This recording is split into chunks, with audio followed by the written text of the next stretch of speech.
Hi, everyone. We're just going to wait a few more seconds, let people join.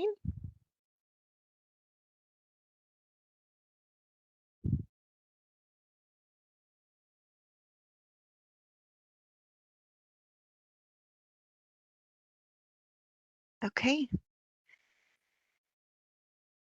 looks like we're about time, so I'm going to go ahead and get us started. Good afternoon, everyone.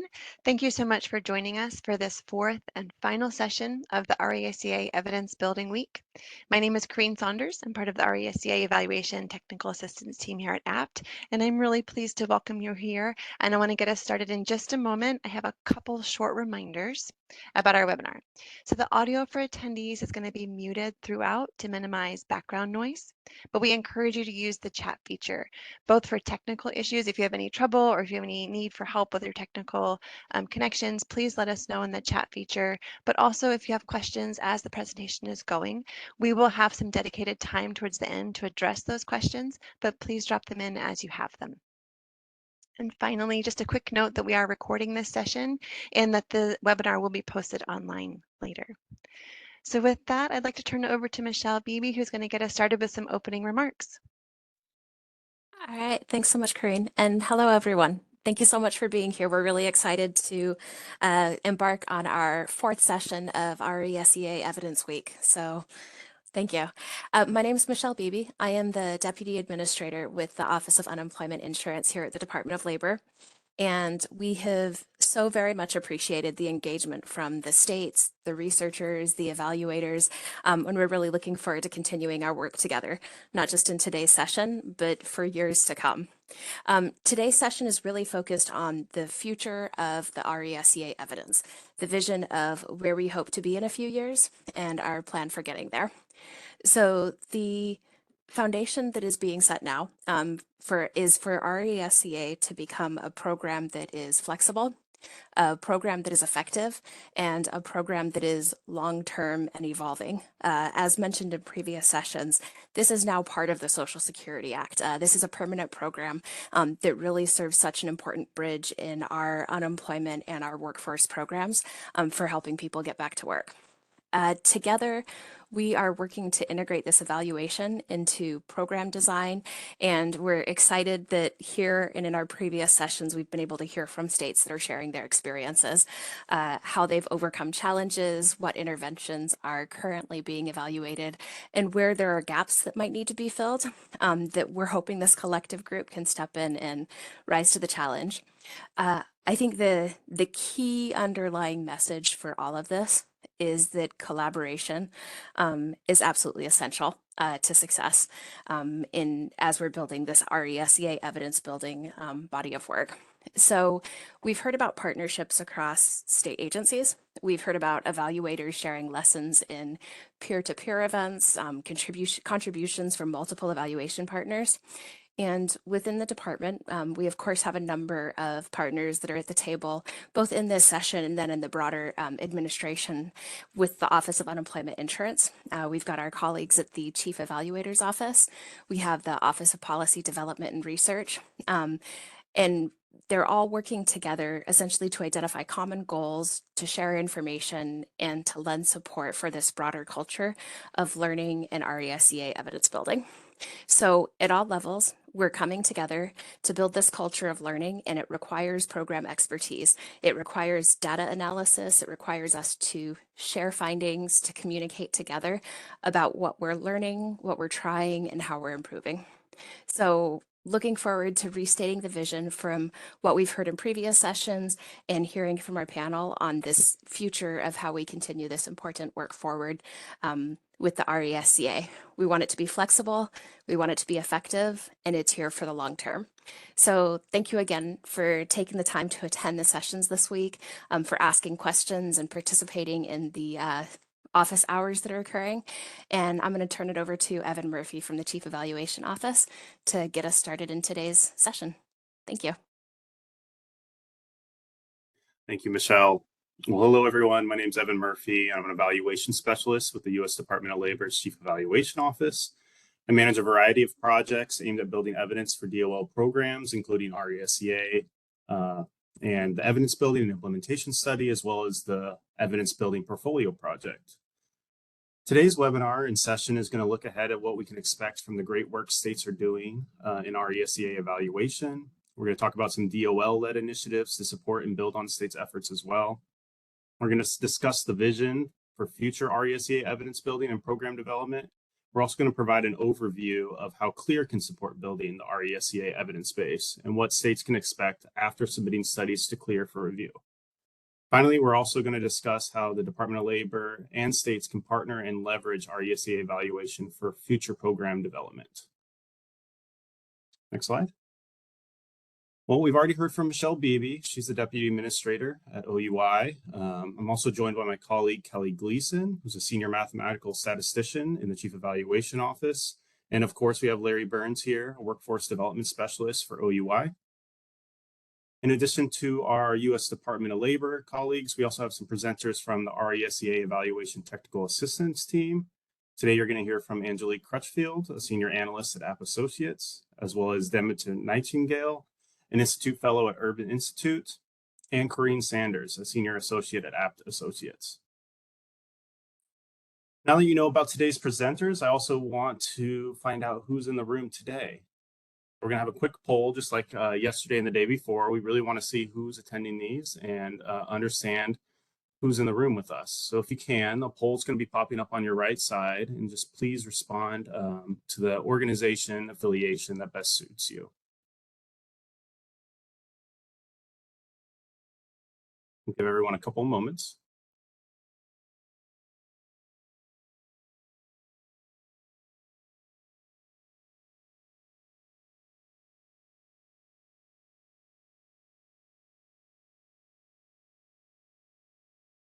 Great. Seems like we have a large majority of state UI and RESEA, and we have some from the Department of Labor, as well as a lot of evaluators in the room, among others. Thank you so much. That's very helpful to understand who's here with us today. So really appreciate your participation. Go to the next slide. And one more, please. So before we begin, I really wanted to recap this week's earlier session. On Tuesday, we kicked off RESEA Evidence Building Week by celebrating the progress states have made in planning and implementing RESEA evaluations over the past 5 years. That same day, in the second session, we discussed what it means to build a culture of evidence in learning and evaluation. We discussed ways to adopt continual evaluation approach to RESEA. And yesterday, on Wednesday, we learned about emerging evidence from RESEA evaluations, both from the national evaluations and our state panelists. And speaking of state panelists, I really wanted to emphasize we had a great list of state panelists all week that shared their experiences planning, implementing, and evaluating their RESEA programs. And we really appreciate them sharing their experiences for all of us. Next slide. So moving forward, we plan to evaluate the effectiveness of the RESEA program and their interventions, as well as service delivery approaches, which will be a priority. By growing the base of evidence on an increasing number of interventions, particularly individual program components, we can begin to narrow down and learn what works and innovate RESEA programs to become more effective for claimants. Slide. I think the big question is, though, how we get there. And I think we're on our way. As you can see across all week, we've had states at various different spots in their evaluations. And as states begin to finalize their evaluations and begin to share study findings through CLEAR, researchers can synthesize findings and provide evidence-based intervention ratings. Sharing findings with CLEAR is important, irrespective of what those findings are, because it will help us understand how RESEA works in different contexts. Evidence on a wide range of different components provides states and the Department of Labor with more and better information on how to design RESEA programs in a way that produce improved outcomes for claimants in the UI system. For a given intervention, say job search workshops, for example, having evidence from multiple states increases the confidence that a program component is effective across multiple contexts. Ultimately, over the next few years, we plan to have several interventions that reach those high and moderate intervention ratings, as long as many other types of information, such as implementation studies, descriptive studies, and all of that. And with that, I want to pass it over to Kelly from the Chief Evaluation Office to discuss what's next. Kelly? Great, thanks so much, Evan. Hi, thanks so much for having me. I'm Kelly Gleason. I'm the newest member of the DOL Chief Evaluation Office RESEA program staff, and it may be only appropriate that I start to introduce this what comes in the future section. But it's been so interesting for me the last several days to really understand where we're getting to in the future based on what all of the great work that's already been done. And so when we think about what comes next, it's all about, you know, the ball already rolling. And so first of all, states have RESEA evaluations already underway that are really working to build this great evidence base. Secondly, CLEAR will continue to review and produce these summaries of evidence as they become available, so that new syntheses, new knowledge that we can continue to build upon. And then, of course, the evaluation technical assistance will just continue to be available and adapt to meet states' evaluation needs. This, of course, includes the RESEA helpline, tip sheets, facts and briefs, and the webinars that seem to be a very popular part of this program as well as the lunch and learn peer learning sessions among states. Next slide, please. Great, thank you. And then in addition to sort of this great ball that's rolling, it also continues to grow and get bigger. And so in addition to all these great activities that are already ongoing, DOL is considering ways to support and build on individual state evaluation efforts. And some of the things that we're really deeply discussing now and are getting lots of input into are a study of long-term impacts of REA, study of RESEA selection approaches, so different kinds of methodologies behind that, and then also the potential efforts to support multi-state RESEA evaluations. And really, I mean, just to drive the point home that the key to making evidence actionable is for states to be familiar with how to design studies that aim to provide causal evidence with moderate or high confidence, and how to submit and access information through CLEAR. And so then I will turn over to Angelique to introduce this next section. Thank you. Great, thank you. All right, so I'm Angelique Crutchfield, a senior research analyst at APT. And for this next part of this presentation, I'm going to spend some time discussing the Department of Labor's research clearinghouse, CLEAR. At its heart, CLEAR is more than just a repository. CLEAR is driven by the mission to make labor research not only accessible, but also actionable. It curates and evaluates studies on labor market interventions to provide evidence-based insights to practitioners, policymakers, and the broader public. Particularly important to CLEAR's role is its emphasis on synthesizing across multiple studies, enabling us to draw more comprehensive conclusions about what interventions truly work. By understanding the collective insights from these studies, we can foster evidence-based decisions about labor policies and programs. So let's take a deeper look into CLEAR in the next slide. So what is CLEAR and why is it important? So as I mentioned in the beginning, CLEAR is the Department of Labor's research clearinghouse for studies related to labor market interventions, programs, and trends. It acts as a repository for RESEA studies and provides a single destination for finding evidence related to RESEA. It organizes studies according to the type and rigor of study design, as well as synthesizes information across studies to help understand the effectiveness of interventions across different contexts. And again, I really want to emphasize this idea or role of synthesizing, because by looking across multiple studies for a particular intervention, we're able to build evidence about what interventions work, which is something we all care about. And because this is such a key piece of CLEAR, I want to dive deeper into this by walking through an example path to building evidence and program improvement on the next slide. All right, so let's look at this example. Let's say we want to know whether job search workshops are an effective intervention. We would start with several states choosing to run job search workshops and then evaluate them. Then the evaluation findings from those several states would all be submitted to CLEAR, which is represented by the orange circle in the middle. So all these studies are funneling into one place where they can be summarized. For the topic area of reemployment initiatives or interventions, we're only looking at impacts on UI duration and employment outcomes, because these outcomes are where we've come to a consensus and determined these are areas we all care about and can be measured relatively consistently. So all these states are going to do all these evaluations. They're going to put them into this orange circle, which is CLEAR, We're going to look at them, we're going to summarize them, and then we're going to disseminate and share information about how consistent the impacts were across studies and what we've learned about what's effective or not.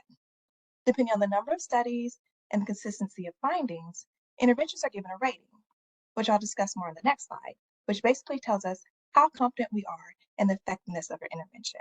All right, next slide. So we learn about the effectiveness of interventions by reviewing studies about how it works in different contexts. Remember that for RESEA, we're looking at interventions' effect on claimants' UI duration and employment outcomes. So preferably, we're looking for a reduction or decrease in UI duration through an increase in employment. If there are not yet any studies showing favorable impacts on either type of outcome, then CLEAR will still provide any information that is available, such as from implementation studies or descriptive studies, for example, but will not assign a rating to these yet. And the more information that we have, the more confident we can be that a particular intervention can yield consistent results in different contexts. And that's why the number of studies that I'm about to discuss is important. And of course, the direction of the outcomes is also important. We want favorable outcomes, which again is reducing UI duration and improving employment outcomes. So either increasing the percentage of UI claimants employed or increasing quarterly earnings for claimants. So let's look at no ratings first. So no ratings, which is at the top of the table, no ratings is for interventions that do not qualify for other ratings. These may be interventions for which no impact studies have been conducted, interventions with impact studies that have not been reviewed by CLEAR yet, or interventions whose studies have been reviewed by CLEAR but have not shown any favorable impacts. And to that last point, I'd like to emphasize that even if there's an intervention that has not shown any favorable impact on either of the two outcomes, this is still information that we want and is useful to know. No rating just means we don't have enough evidence to be confident whether or not that particular intervention is going to make an impact. So for example, maybe a reemployment boot camp intervention didn't work in Tennessee, but maybe when that intervention is tried in North Carolina, it will have a favorable impact on one or both outcome domains, which is why it's important to keep doing those interventions and studies and evaluating and submitting those studies to CLEAR. Just because there may not be favorable outcomes in one place doesn't mean there won't be favorable outcomes in another state, or maybe some part of the intervention just needs to be tweaked. So next we have potentially promising. For potentially promising, this includes at least one study with favorable impacts on either outcome domain. For instance, let's say Pennsylvania and Florida both implement a text reminder intervention, and they both found favorable impacts on reducing UI duration, but not favorable impacts on employment. Or maybe they both found favorable impacts on employment, but not UI duration. Even though there are two studies, because they both found favorable impacts in only one outcome domain, we say this intervention is potentially promising. Next, for a moderate rating, there's at least one study with favorable impacts on each outcome domain. For instance, if we're looking at adding a third RESEA workshop, which is something a lot of states are looking at, maybe that third workshop in Texas showed favorable impacts on reducing UI duration, but not on increasing employment. And then in Georgia, a third workshop intervention led to better employment outcomes, maybe higher quarterly earnings, but didn't have a reduction in UI duration. So this intervention will receive a moderate rating. Or maybe the study in Georgia found no favorable impacts on either outcome, but in Texas, the study found favorable impacts on both outcomes. So we still have at least one study that had favorable impacts on UI duration and employment. So this intervention would still receive a moderate rating. Next, for a high rating, we have two or more studies with favorable impacts for both UI duration and employment. So if we see two or more studies that are showing favorable impacts for both of these outcomes, we'll say we have a highly effective intervention that's pretty consistently yielding the outcomes that we want. For example, let's say Ohio implements an additional one-on-one meeting intervention and they find that UI duration decreased after more UI claimants became employed. Let's say that Washington implements this same type of intervention and finds similar favorable impacts on UI duration and employment. So now we have at least two studies that both show favorable impacts. So this intervention would have a high effectiveness rating. So in general, the purpose of the ratings is to help program developers quickly identify interventions that have been shown to have reliably favorable impacts across multiple studies, and to highlight gaps in the evidence base, such as what interventions do we need to know more about. The effectiveness ratings are not a destination, but more of a snapshot of what is currently known. So the big takeaway is that the more studies we have, the more we know. As we get more studies, intervention can move from no rating on up to highly effective over time, which is what we want. We want to be able to say that yes, this intervention is having a favorable impact, or maybe we need to tweak this intervention. Really, just the more information and evidence we have, the more informed decision that states and program developers can make. So on the next slide, I'll talk about current interventions that have these ratings. Right? So now that we know generally about RESEA intervention effectiveness ratings, now I'll talk briefly about what RESEA interventions currently have ratings. In the high rating category, we have reemployment and eligibility assessment. For this intervention, the only pieces that have been shown to be highly effective are up to 3 mandatory in-person sessions, as well as referrals to additional services, but not the provision of those services. In the moderate rating category, we have job search assistance, which is assistance in training and job search techniques, including, for example, job search workshops. In this rating category, we also have reemployment programs that use profiling to select participants, which is basically enhanced employment services for those most likely to exhaust UI benefits. Then, in the potentially promising rating category, we have requirements for claimants' work search efforts, which is more or less stringent requirements for engaging in job search and making employer contacts. Again, these reemployment interventions have been rated based on multiple studies designed to measure their effectiveness in improving outcomes in UI duration and employment. It's important to note that intervention effectiveness ratings change over time and depend on the results of multiple studies about a single intervention, with information about the same outcomes. Each new study provides additional information that may move the needle on intervention effectiveness, so it's really important to continue to field evaluations and to add the studies to CLEAR to build our understanding of what works. While currently these are the only RESEA interventions that have ratings, there are several more RESEA interventions that are currently being evaluated, which I'll discuss a bit on the next slide. So what RESEA interventions are currently being evaluated? These include virtual services like remote meetings, reemployment boot camps, which could be several meetings or job workshops in a short period of time, additional one-on-one meetings, text reminders about upcoming meetings, and adjusting timing of RESEA selection based on when someone puts in their initial claim, affecting whether the claimant receives services earlier or later. These are examples of interventions currently under evaluation in different states. We're looking forward to having results of these evaluations over the next couple of years, and with more studies, we'll learn whether and how these interventions affect claimant outcomes in different contexts.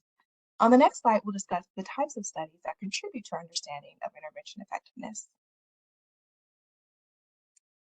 So now we know how intervention effectiveness is determined in CLEAR, and a few of the interventions that are currently being evaluated. But you may be curious what types of studies contribute to our understanding of intervention effectiveness. Today, we're focusing on causal studies because they are the only types of studies considered when assessing intervention effectiveness. But we want to note that implementation studies should still be shared with CLEAR. These studies are highly valued for shared learning of innovative approaches in problem solving, as a complement to impact studies for understanding and interpreting results, as well as to help identify and compare programs with similar implementation contexts. However, not all causal studies are the same. And when we say causal, we mean studies are looking for a causal relationship, which means did this intervention cause the outcome? And that's a really hard thing to test and understand. So we want to be as confident as possible in that. We can never be 100% sure, but there are some study designs that give us more or less confidence. And the ways that those studies play out over time can also make us more or less confident. So for CLEAR to be able to say whether the intervention is effective or not, a study must meet key assumptions about study design and execution. And I'll talk through this a bit more on the next slide. So if we're thinking about studies that are trying to help us understand the relationship between intervention and the outcomes, there's things about design that you can change, and there's things about execution that just kind of happen. So design things are things you do on purpose. For instance, you can set up a study to have a random assignment that will give you a lot of confidence about whether this intervention is affecting the outcomes. You could also make sure the conditions are the same in both groups. Those are things you can do in the design phase. And states should design feasible studies that meet up to a moderate or high level of causal evidence. But there are some things that just happen in the execution of it, things like attrition. People are leaving the sample and you don't exactly know why. Some people are anticipating that the study is going to happen and changing their behavior. Those things just happen. And so that's why we don't guarantee a rating at the front end. You wait until the whole study is done. And then all the rating tells us is how confident can we be in the causal relationship. That's why states should set up rigorous but feasible study in the design phase. But then in execution, we understand that things happen sometimes. Even well-designed studies can run into challenges during execution that may give us reason to interpret findings with more caution. However, this does not mean the study failed or that it is non-compliant with RESEA evidence requirements. And so at the end of the day, the ratings just tell us what kind of evidence do we want to lean on when we're thinking about this ultimate question of does this intervention work? And if there's a study that was designed really well, but a lot of things happen in the execution of it, maybe we don't want to include that one when we're thinking about whether the intervention works or not. And that's why CLEAR has these ratings. That's why we're doing this. We want to identify the studies that are giving us the most credible evidence about causal relationship, and those are the ones we lean on. But again, all the other studies are still very helpful, and they still give us good information that we're learning from. These ratings are just meant to help us sift through and identify which studies we want to lean on because we have evidence of their effectiveness. Okay, next slide. So now that I've hopefully driven home how important it is for states to submit studies and to aim for rigorous yet feasible study design, you may be wondering what happens when a state submits a study with evidence on an RESEA intervention. So in the top blue paper icon, states submit an evaluation report to CLEAR. Department of Labor will periodically review new RESEA evaluations, which is the orange icon.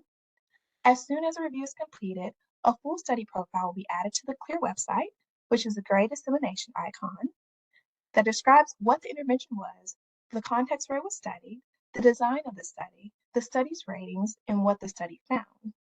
Department of Labor's RESEA page will also begin highlighting findings of note from new studies, which could be causal findings or could be descriptive findings about experiences implementing new interventions. Then again, periodically, Department of Labor will revisit the effectiveness ratings based on newly available evidence. So this is the gray synthesis icon and the dark blue intervention effectiveness ratings icon. With more studies coming out, this is likely to happen annually. The information on intervention effectiveness is intended to help states design or change their RESEA programs in time to describe any new innovations or changes in annual RESEA state plans submitted to Department of Labor. So this is the path and process for CLEAR. And in summary, CLEAR is the Department of Labor's repository for labor market research, compiling and organizing studies to assess the effectiveness of various labor interventions. By synthesizing information across multiple studies, it enables an evidence-based understanding of which interventions work best, guiding states and program developers in making informed decisions for labor policy and program improvements. So with that, I'll turn it over to Corinne to discuss future RESEA. Thank you, Angelique. So yeah, we've just talked about this process that studies can go through CLEAR. And so one of the questions that comes up a lot is, well, when will the evidence be available? So on the next slide, I just want to say that it depends, as was always going to be the answer. It depends on a few things. And I want to just say that this evaluation status question does come up a lot, and there's a lot of different sources that we could use to answer it. Because this is always changing, states are doing such good work right now, and all these studies are underway. And so it sort of depends on when you're asking the question and what we know about the status of studies today. Every year we do state plans, and those state plans were just completed in the early part of this year for RESEA. And based on answers in those state plans, we have summarized here what we learned from those. So 20 states have data collection underway right now for impact studies, and 14 are preparing to collect data. That means that they're well underway, and that's really the point here. There's lots of other kinds of studies that are also happening. As we've mentioned, and as I see in the chat, there's questions about the qualitative, descriptive evidence and implementation studies and other kinds of studies beyond impact studies that are really valuable. We've heard from state panelists earlier this week talking about things that they learned when they were doing implementation implementation studies that shifted the way that the direction they were going with their impact study and what they wanted to learn and how they were asking the question. So I just want to point that out again and say that although that those weren't the focus of the state plans, and that's where these numbers are coming from in terms of status of impact studies, we did do a survey of RESEA programs that was discussed at the first session of this week and has more details there about other kinds of studies that states are also doing and going to give us some really great evidence. But if we bring it back to just these studies about the causal evidence, two things that really drive when these studies can be completed are the design and partly on the program size. And so if we think about design, there are some studies that are being done with random assignment. Those kinds of studies take time because over time the sample will grow and then you need time to observe the outcomes and then to collect the data. And so for a large program that has a lot of people being randomly assigned into the study on a weekly basis, those results could be done sooner because you might have enough people in the sample to find effects. But for smaller programs, they may need to do random assignment for much longer. And so those results won't be ready for a while. Also, some states are doing quasi-experimental studies where they're looking backwards. So they're not conducting random assignment or prospectively enrolling people, but they're looking backwards. So that data could be available sooner. And just based on what we've heard from where states are, we can say that we expect some impact results to be ready in the next year or so. We know that there are a couple that have recently been completed and one or two we've heard from this week that are well underway and are going to be done soon. On the next slide, I just want to mention sort of what kind of evidence maybe we can expect, especially from those impact studies. And I know we've talked about this a little bit already this week too, but just to kind of reiterate, or if you missed those earlier sessions, most states right now that are doing impact studies are doing them on the whole RESEA program. So they're really looking at that question of whether RESEA has an impact on UI duration or employment. But there's lots of states that are also embarking on studies of how RESEA impacts outcomes. And so those are looking at specific components of RESEA, maybe a service delivery method, the remote versus in-person, different things. So I know that Angelique gave a few examples, and here it's sort of summarized again. And again, I just want to sort of reiterate, this is based on what was collected in the RESEA state plans. There's more information coming out all the time about what states are doing. But we know that 8 are evaluating the intensity of services, so maybe adding a meeting or offering a more intensive workshop. 8 are studying delivery mode, so maybe looking at changing the staffing or if it's in-person or remote or self-directed. And then other states are looking at different kinds of outcomes. So not just looking at the ultimate outcomes of UI duration and employment, but before you get there, are there things we can do to increase attendance at the services or take up of follow-up services? And so looking at text message reminders or different kinds of notifications. And then I just want to again say that this is really about the impact studies coming forward, but there's a lot of really good work that is going to be coming from implementation studies and from descriptive work. And CLEAR is going to have a space for those studies as well that's underway, and there will be some guidance on that coming up. But states should submit any studies that they're doing on from any perspective and any design, and we can all have it in one place.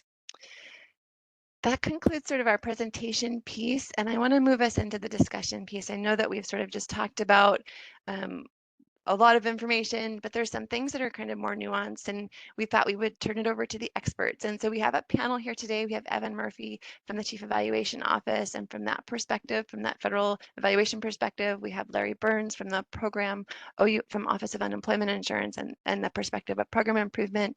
And we have Demetra Nightingale, who's been really key towards providing support through evaluation technical assistance and an expert on all of these issues on program development and on evaluation. And I have a few questions that we have sort of set up that we will start with, but I just want to encourage everybody to continue putting your questions into the chat because we will look at those and we'll try to get those into, we have some time. Demetra, I'm going to start with you. I think that you're on. Yes. So one of the first things I want to ask about is, we've just talked about how it might take some time for these results to become available, but I wonder if we could start with a question about what can states and DOL be doing right now to engage and to learn while we're waiting for some of those results to become more publicized. Thanks, Corrine and Angelique, for those nice overview presentations. I think, and if we think back to Michelle's comments at the beginning of today and what earlier sessions have talked about, it does sometimes take a long time for evaluations to be done, but there are a few things that states can be doing. And remember, again, that evidence building is sort of a continuous activity, and one evaluation isn't really enough. As Angelique talked about, you want cumulative results from multiple evaluations. So a state could have one or more studies underway. We've heard from several states that have more than one study going on at the same time. The impact evaluations might take some time, and they will be reviewed and clear, but you can complement that and with another impact study or with a process or implementation study or performance analysis. All of those reports would also be submitted to CLEAR. They won't get the same kind of methodological and effectiveness rating, but it provides a repository where everybody can look at all of the research that's being done that's related to reemployment, both within RESEA and other reemployment activities. So all of those are important in the cycle of evidence. Second, you can sequence some of your multiple evaluations, especially include some short-term studies, case studies, or implementation studies, or rapid cycle studies, as Corrine just said, where you're testing messaging. Those are studies that can be done very quickly and have very good information for operations. Or do an exploratory study or a pilot study or literature reviews. There are a lot of different kinds of studies that can be done. And it's not just one study that you want to be doing. And finally, stay informed about what other states are doing. Attend the DOL webinars, have someone reviewing CLEAR regularly to see what new reports have been coming out, both the causal ones and other reports, and just stay on top of the emerging literature. Thank you, Demetra. Larry or Evan, is there anything that you would want to add to that? Otherwise, I can go to the next question. I don't have too much to add. I think that was well said, Demetra. Those are all great points. Yeah. Thanks, Demetra. Okay, my next question I'm going to start with Larry on. We've learned about all these different ways that we are investing in evaluation and really trying to grow our culture of learning all together. What are some ways that DOL and states can leverage all these investments into evaluation for program improvement for RESEA and for other workforce programs? Sure, it's a great question. And I think one of the things, and I've mentioned this a couple times earlier this week in other presentations, is that RESEA is really unique when it comes to this evidence-based approach, and we are leading the way in a lot of aspects. There have been other programs out there that are whole program curriculum-based, but we're starting to explore the possibility of looking at component level information about what parts of RESEA work. So all the studies, I think, broadly can inform the workforce system and help with planning and viewing things. The goals of the program are related to getting people back to work and shortening UI duration, but the component levels are going to have widespread use across our partners serving dislocated workers. So programs like WIOA Dislocated Worker, Wagner Pfizer Employment Services, and others can also benefit from that information. So I think that's kind of the primary thing, but there's also like some secondary benefits that I think are really important to mention. And one is we have been doing a lot, and I've been really kind of like awestruck at the state presentations this week at how far we've come since 2018 in developing evaluations capacity, and like it's a whole different conversation now. And I think we've really been helping to develop this culture of evidence building that has its own procedures and policies and everything in place that's beneficial across the workforce programs and the broader workforce system. So kind of using that as like a catalyst to spread into other programs and really support their activities, but also just the increase in capacity. I think people know a lot more than they did a couple of years ago about evaluation. They're building up teams that are familiar with it and what's involved in the study. And also finding ways, one of the key points that really came up this week that I wanted to emphasize was we tend to use evaluations a lot at the policy and the strategic planning level, but these evaluations and the information also at the street level where the services are being provided, it shows the people doing RESEA, like the benefits and how it's improving outcomes for people. But it also helps them to buy into the program and understand why it is structured the way it is and why the requirements are laid out. So I think I'm just hitting like the tip of it. There's a lot of other things you can go into, but the key thing here is like I think RECA is really, we're leading the way in a whole new way of using evidence, and I just want to emphasize how important that is, and it's a really exciting opportunity for all of us. And I'm glad there's so many people that were at the events this week interested in learning more about it. So thank you for that. Yeah, I agree. It's been really great to hear from that. I'm going to pause just at the end of each. Feel free, Evan and Demetra, if you want to jump in at any time. Yeah, I really wanted to jump in on something Larry said. We have been just blown away by the state panelists that have presented this week. And one thing that stood out to me not only is the progress that's been made, but also how unique each state has approached this, yet with a common goal. I think each state has focused on aspects of the program that are most relevant in their context, in their states. And I think that's an incredible flexibility that this evidence building process has provided. And so it's great to see states focusing on what they want to learn, but together we're all learning at the same time. So I just want to emphasize that it's been a very exciting week to hear what everyone's doing. And I know that there's many states out there that we didn't get to hear from this week that are doing great things and great work as well. I would also just wanted to add, I think that, and I've said this many times, but I think that the example that the national office, having the operations people like Larry and OUI, working with the research and evaluation people, where Evan is in the chief evaluation office, is a really good way to build and institutionalize an understanding of the importance of evidence building and evaluation. But more importantly, and Larry said this as well, that it is responding to the relevant information needs of programs, so that it is program information needs driven. It's not sort of just being imposed on programs, but the program operations people are part of the decisions about evaluations. And so the partnership between operations and research units is very important. And it sounds simple, but it doesn't happen a lot in federal programs. So I just wanted to make that point.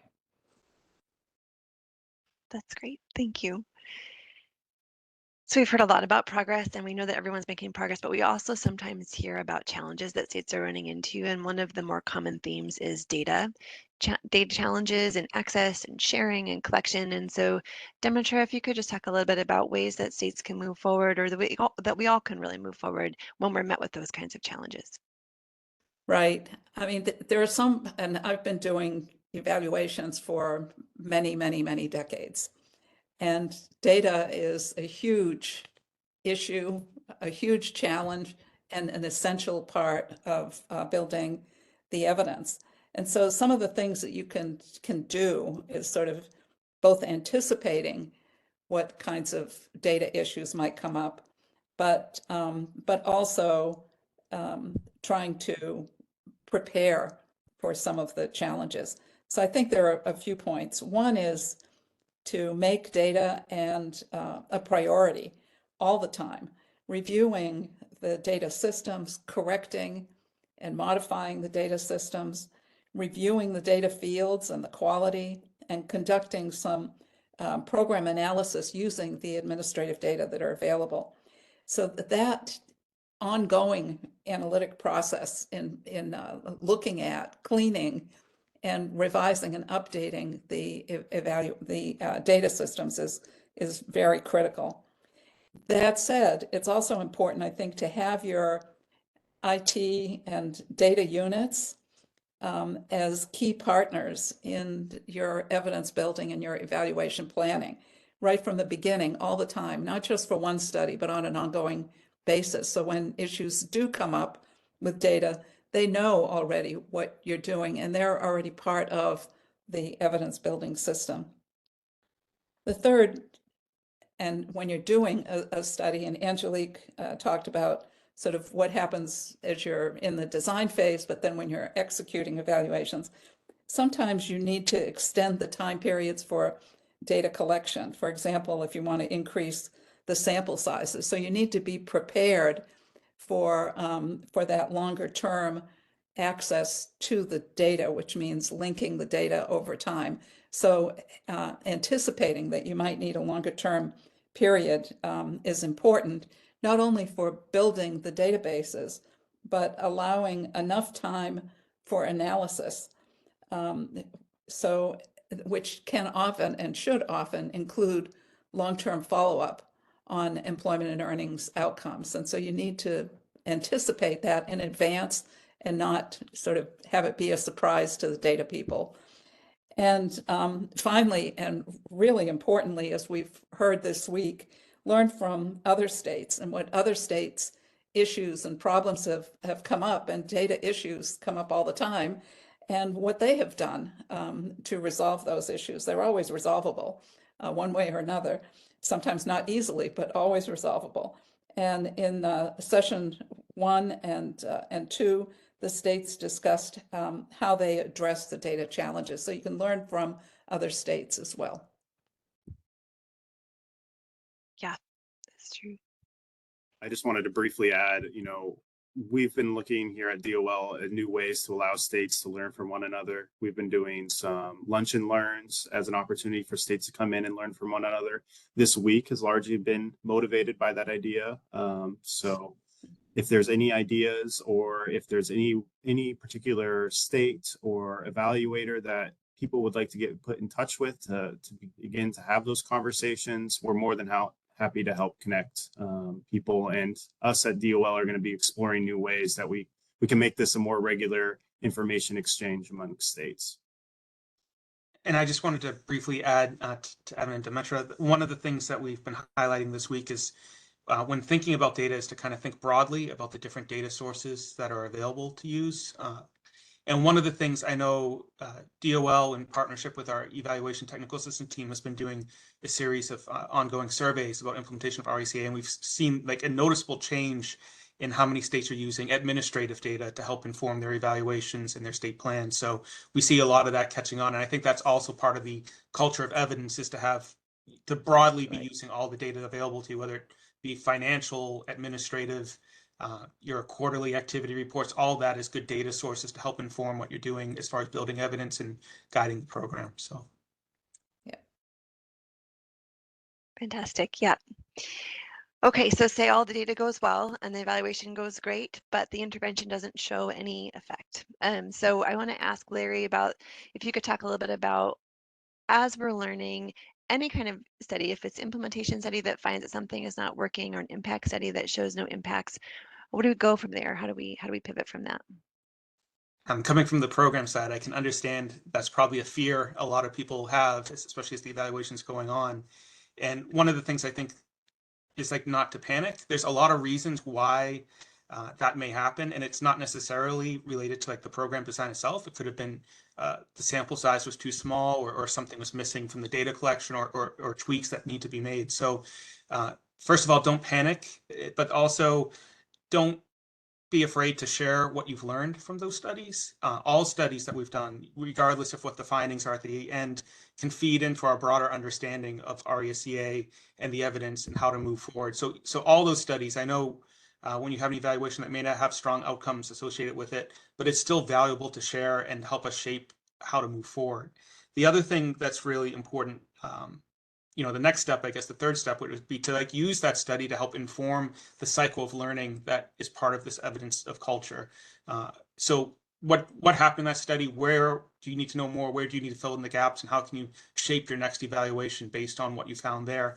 And lastly, and this is, I think, the thing that everybody really has to keep in mind, is the reason we've adopted this strategy of having states all go out and do these evaluations and building a lot of studies and a big evidence base is that the evidence base belongs to everybody. So I know a lot of things are kind of governed by the financial requirements of RECA. So right now and for next year, 25% of activities have to be linked back to 25% of your funding has to be linked to activities with a higher moderate causal rating.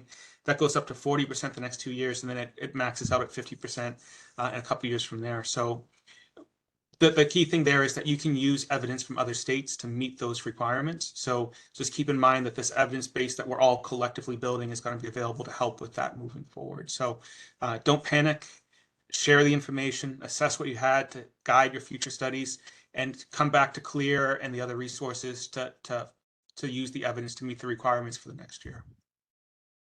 I wanted to just add on to the don't panic part.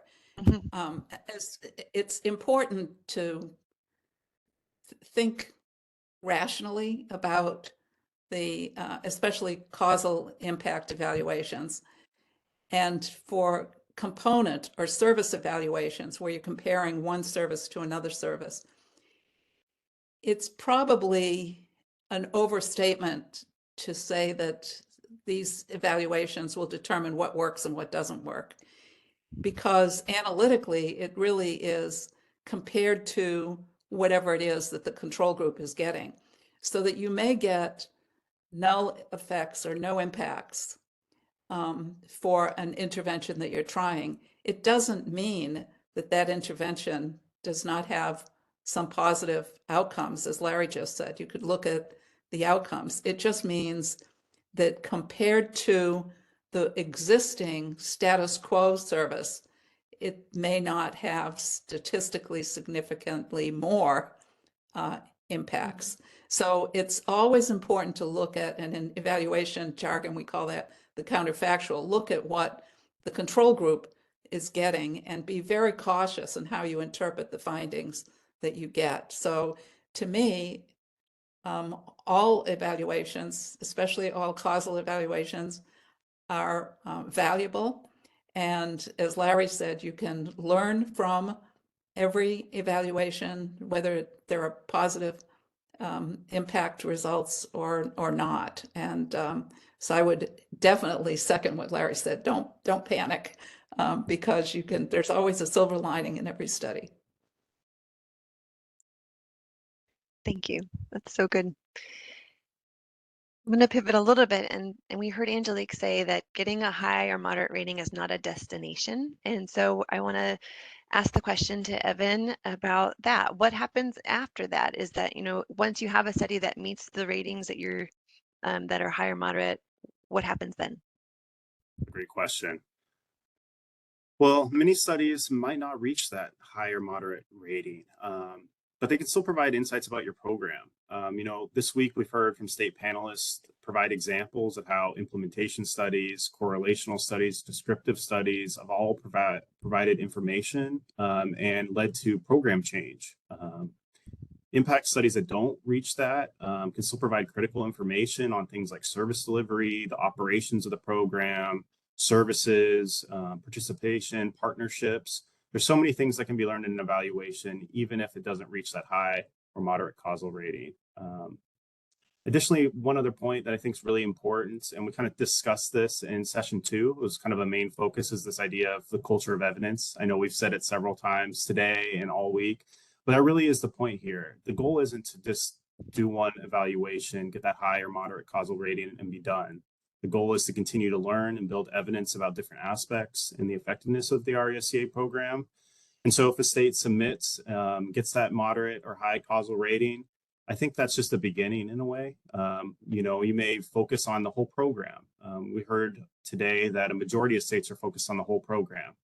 That's great. I mean, it's important to build the evidence base and focus on the whole program, but then there's a lot of questions. Well, what specific aspects of the program are really creating the benefits that we're seeing in the outcomes? Maybe after completing a whole program evaluation, you might be curious about different service delivery options, whether it be in person or remote. and whether that has the same effects across those different service delivery models in your particular state, your context. So I think it's important to not really focus on getting that moderate and high causal rating as the end goal. I think it's a step among many to continue to build the evidence base for RESEA. Right. Any additional thoughts on that one? Just a couple quick thoughts, just to kind of go along with what was just mentioned. But from a program standpoint, I just want to caution against when you see these the ratings and the standards and the requirements, that you want to be careful that when you're doing your evaluation, you're developing your plan, that you're identifying the questions and research areas that you need to know rather than trying to get to the end result. So this is really going to be a journey together to figure it out. And I think just the quality of your evaluation is going to be a lot better if you start off with assessing what you need to know rather than trying to get to a certain place with your study. The other thing, and we keep mentioning it, and I think from a program standpoint, it's really important just to acknowledge this, is we keep talking about the culture of evidence in this continuous learning cycle, that it's not a one and done. We'll do evaluations and we'll do more evaluations. And I think we're kind of living in an interesting time where over the past couple of years, we've got to see how quickly the labor market can change and how people are working can change and how people find jobs can change. So the things that are working now really well may not 10 years from now be the ones that are the best option. So we have to, I think one of the benefits of RESEA and this culture of evidence and continuous learning cycle is that there's this emphasis on having current information and just continuing to have it evolve as other situations change. So again, if you get too fixated on the end result, we're going to lose a lot of those benefits that go along with it. So just wanted to flag that. Yep. That's great. Thank you. That's a good response. And then the last question I have is really for everybody, and I'll just reiterate again that we do have some time. So if there are other questions that people want to put into the chat, we'll take those too. My last question is just about generally, as we are looking at this broad base of all different kinds of studies and different interventions and different programs, what are some considerations that DOL and states should have in mind in identifying studies that are relevant for RESEA as opposed to an RESEA in the US as it's being conducted now as opposed to other types of workforce programs? I think I'll toss that one to Demetra first, if you can. Well, I mean, CLEAR is a broad-based repository of research, not only RESEA, but all of the employment and training, WIOA, dislocated workers, women, youth, adults, everything. So that when you get used to using CLEAR, and other parts of the Labor Department, OSHA and wage and hour and immigration issues and benefits issues. So there are studies that cut across labor market areas that the Labor Department is responsible for. Many of those have relevance for RESEA. So it's not just the RESEA specific evaluations, and CLEAR has a dedicated page for those. But it's important to also be reviewing other types of studies that have been done as well. There are also some studies that have been done in other countries that won't be RESEA specific, obviously, but they're reemployment focused, so that there may be insights that you as an administrator or you as an evaluator might take away from a broad range of evaluations and research, whether it's for the WIOA system in general or some of the specific populations that the Labor Department and other federal departments focus on, and many of those studies will be in CLEAR already.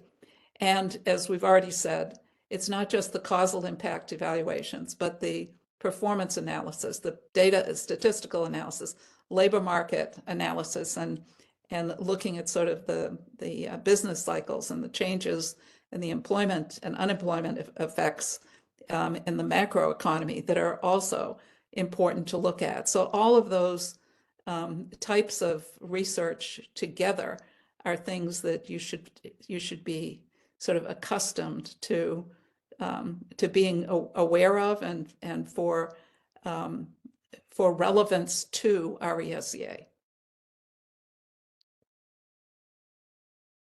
That's a great point, Demetra. And I wanted to even point out that even outside of the workforce context, it depends on what a state is focused on. You know, we saw that 4 or 5 states were focused on behavioral interventions like texting reminders. There's lots of literature in psychology, social psychology, things that have focused on interventions like that for other forms of programs. So it really depends on what a state's looking to learn, but there's a lot to learn outside of CLEAR. Although CLEAR is kind of our goal is to have the most relevant information, a one-stop shop for everyone to come look. There's lots of literature out there depending on what you're looking at in your particular program. And, you know, us at DOL, as well as the Evaluation Technical Assistance team, are always here to help you find the most relevant literature to whatever you're looking at.